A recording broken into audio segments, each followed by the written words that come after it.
नमस्कार। India debate में आप सबका स्वागत है। मैं हूं आशुतोष पाठक। मोदी बार बार अपने प्रतिद्वंदियों को चौंका रहे हैं। हर बार उनके प्रतिद्वंदी सोचते हैं कि अब ये मौका आ गया है जहां मोदी फिनिश है,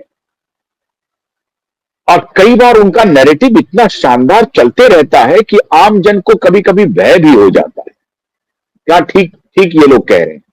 और अक्सर ये नैरेटिव चलाने वाले चुनाव के पहले बहुत एक्टिव हो जाते हैं, और हर स्टेट में आपको लगेगा कि मोदी की नैया डूब गई है, भारतीय जनता पार्टी तो खत्म हो गई।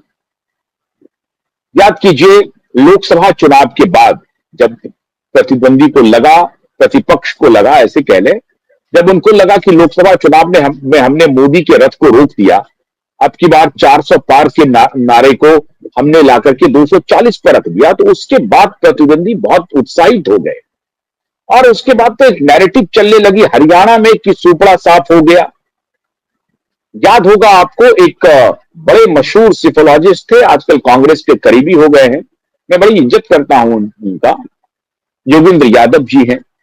उन्होंने हरियाणा के एक भाषण में कहा कि कांग्रेस के समर्थन में हवा चल रही है। फिर वो उन्होंने पॉज दिया, कहा कि नहीं, पहले मुझे लगा था कि कांग्रेस के लिए हवा चल रही है, फिर मुझे लगा कि कांग्रेस के लिए आंधी चल रही है, और फिर उनका बयान आया कि नहीं, न तो कांग्रेस के लिए हवा चल रही है, न तो कांग्रेस के लिए आंधी चल रही है, कांग्रेस के समर्थन में सुनामी चल रही है। और जब ये योगेंद्र यादव ने कहा कि कांग्रेस के समर्थन में सुनामी चल रही है, तो एक प्रकार से, चूंकि सिफोलॉजी में इनका एक बहुत बड़ा आधार भी रहा, लंबे समय तक ये सिफोलॉजिस्ट रहे हैं और बहुत ही क्रेडिबल इनकी सिफोलॉजी रही है, तो लोगों में ये चला गया कि योगेंद्र जी जो कुछ भी कह रहे हैं बिल्कुल सही कह रहे हैं। लोगों ने मान भी लिया। ऐसी परिस्थिति में सोचिए कि जब ये नैरेटिव सेट हो जाए और तब जब कोई खिलाड़ी मैदान में उतरे तो कितना कठिन होगा, और मॉरल बहुत डाउन हो। 303 से 240 पे आ जाना, अपने कई सरकार, अपने बल पर जो 2 बार से सरकार बना रही थी पार्टी, वो इस बार सहायता से सरकार बनाई है। मतलब जिसको आप कहते हैं कि समर्थन, गठबंधन की सरकार हो गई ना। तो गठबंधन की सरकार वाले जो नेतृत्व है, उनको तो लगेगा कि साहब ये तो कह रहे हैं कि सुनामी आ रही है, अभी तक तो कह रहे थे हवा बह रही है, फिर आंधी, और उसके बाद कहा नहीं, ये दोनों नहीं, ना हवा है ना आंधी है, सुनामी है कांग्रेस के समर्थन में। हुआ ठीक इसके उल्टा। आज तक हरियाणा में भारतीय जनता पार्टी इस बहुमत से नहीं जीती थी जो हरियाणा में बीजेपी ने जीत दर्ज की, और वो भी तब जब अपना जो अलाय था इनका,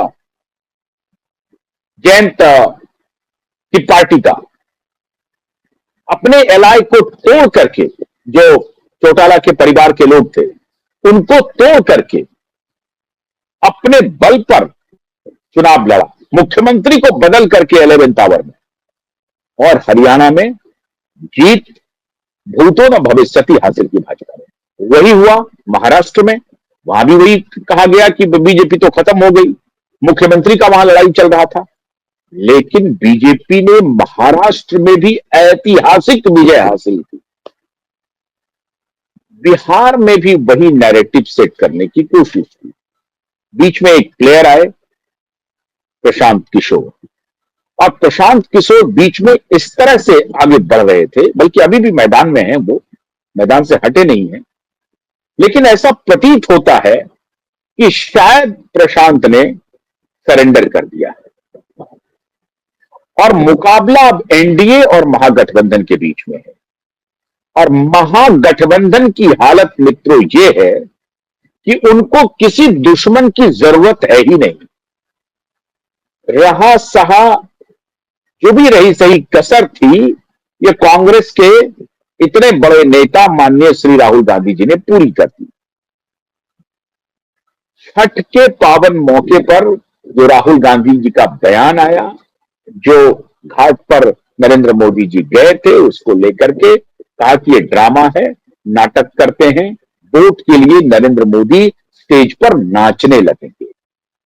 नरेंद्र मोदी को बैठे बिठाए एक हथियार दे दिया राहुल गांधी। और हर बार राहुल गांधी चुनाव के पहले, मुझे तो कई बार शक होता है मित्रों कि Rahul Gandhi on behest of Modi campaign तो नहीं करते, क्योंकि राहुल गांधी एक प्रकार से गारंटी है मोदी की जीत का। जब तक राहुल गांधी अपोजिशन में रहेंगे, मोदी जीतते रहेंगे। तो मुझे तो कई बार यह भी लगता है कि नरेंद्र मोदी के सबसे बड़े अगर कैंपेनर हैं, सबसे बड़े अगर दोस्त हैं पॉलिटिकल, तो वो राहुल गांधी। राहुल गांधी को, आपको बीजेपी को कुछ करना नहीं है। राहुल गांधी इसी प्रकार का अनर्गल बयानबाजी करेंगे और बीजेपी जीतते जाएगी। आप याद कीजिए महाराष्ट्र चुनाव के पहले किस प्रकार से राहुल गांधी ने वीर सावरकर को अपमानित करने का काम किया। करते रहे, बोलते रहे, जो कुछ भी उनके तरफ वोट आने वाला था वो भी उनको छोड़ करके चले गए।